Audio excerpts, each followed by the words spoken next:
Fuunee akkam jirtu hordoftoota Oromoo Koo chaanaalii kun Oromoo Koo chaanaaliidha. Ani immoo Burtukaan Danuuti. Arrammoo viidiyoo biraadhaan gara keessanitti deebi'ee dhufeera. Viidiyoon koo guyyaa irraa kan inni ta'u dinnichaaf kaarotii walii wajjiniin allichaasaa akkamittiin qopheeffannee haala salphaa ta'een gargaaramna.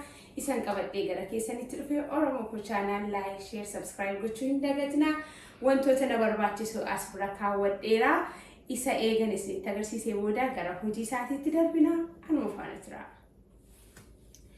Kunooti egaa warrooti na barbaachisan as biraa akkuma argitanii dinnichi na barbaachisa, shunkurtaan na barbaachisa, kaarotiin illee na barbaachisa, as biraa kunooti timaatimii qaba, qullubbii fi jinjibilli na barbaachisa.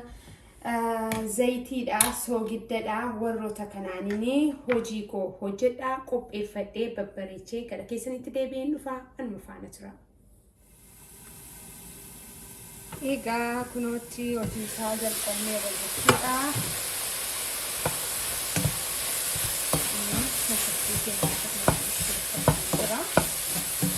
Shunkurtii keenya xiqqoo ta'ee akkasitti bilchaatedha. Maalan godha. Timaatimii itti godhachaa jechuudha. Isaan qopheeffadhe.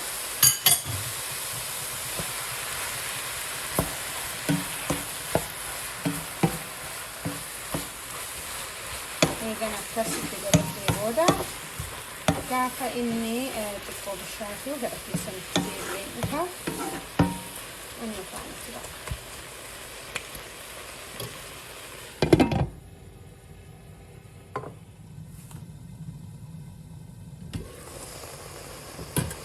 Kunooti egaa shunkurtaan keenya egaa xiqqoo akkasumaan bishaate shunkurtii akka fedha keessanitti muruu dandeessu. Antinuu allicaagaa kan hojjetu yeroo keessaa dheeratu natti tola.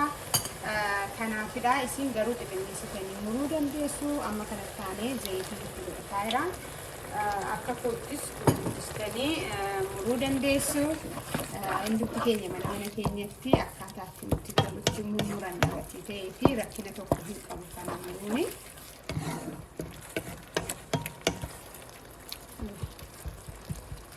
Amma zayitiin keenya timaatimii akka gaariitti kan bilchaatuuti.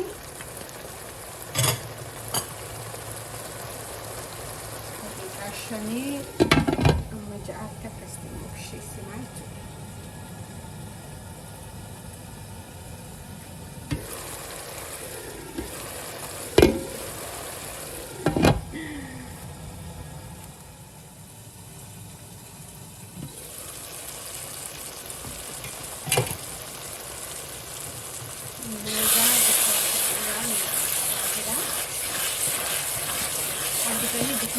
Mesti baay'ee bareeda.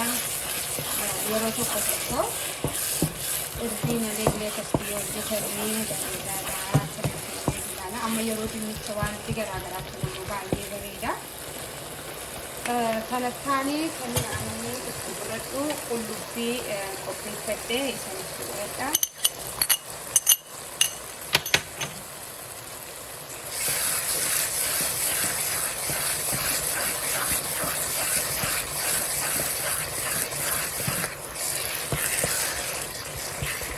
Qullubbiin fi timaatimii, shunkurtii, zayitiin toomoo eega xiqqoo bilchaatee deebi'ee keessanitti dhufa.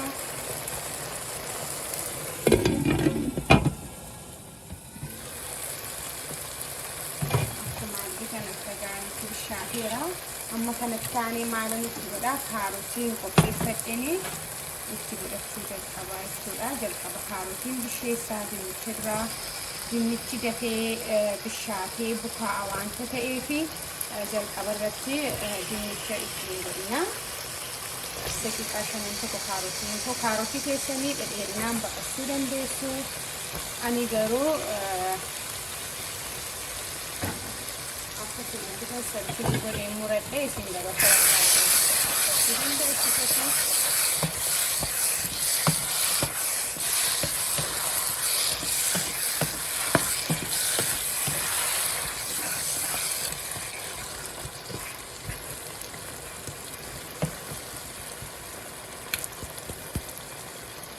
Akkamitti bareedu dhugaamatti baay'ee bareedaa dinnicha gaafa itti godhamu ni ilaaltu.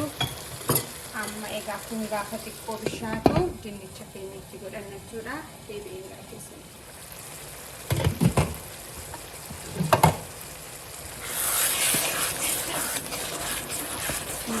Ni keenya gabaatti bishaataa jira.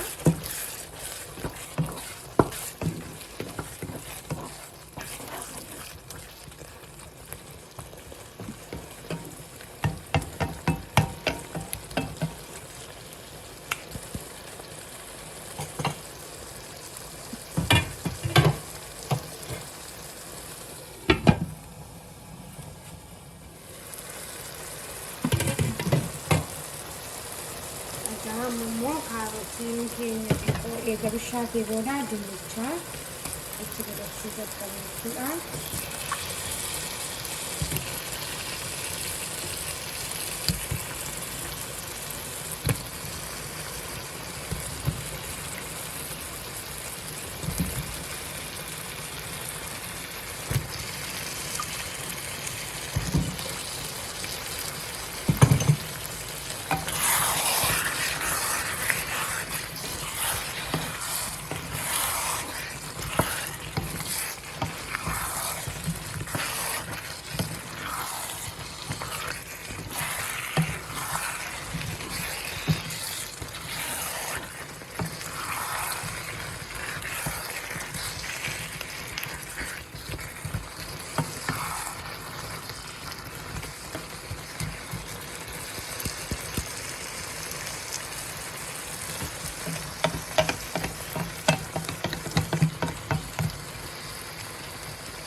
Egaa kunoo qaqqabaa jira. Isin ilaaltanii dinnichi keenya akka gaariitti bishaataa jira.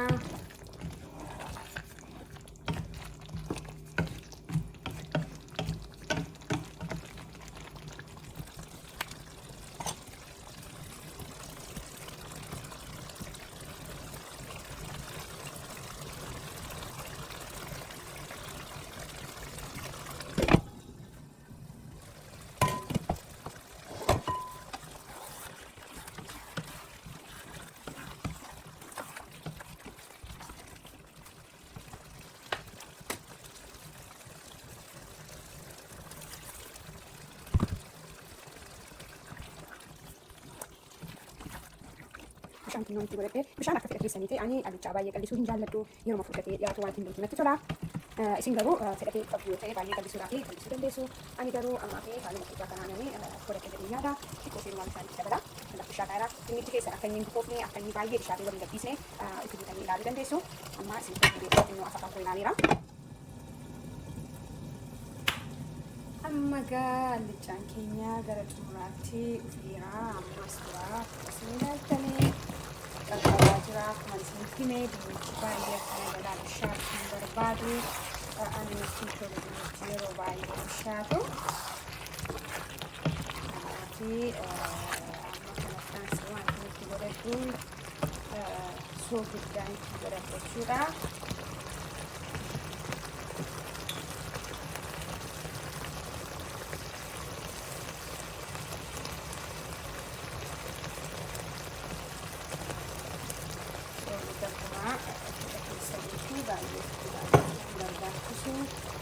taanee bishaan xiqqooshee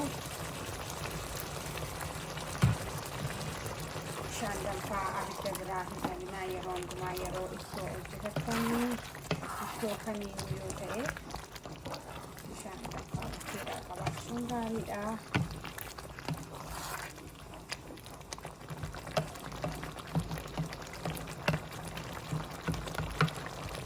Saasitiin danda'u qullubbii bilbileetti dhandheeraa deebi'een gara keessanitti dhufa.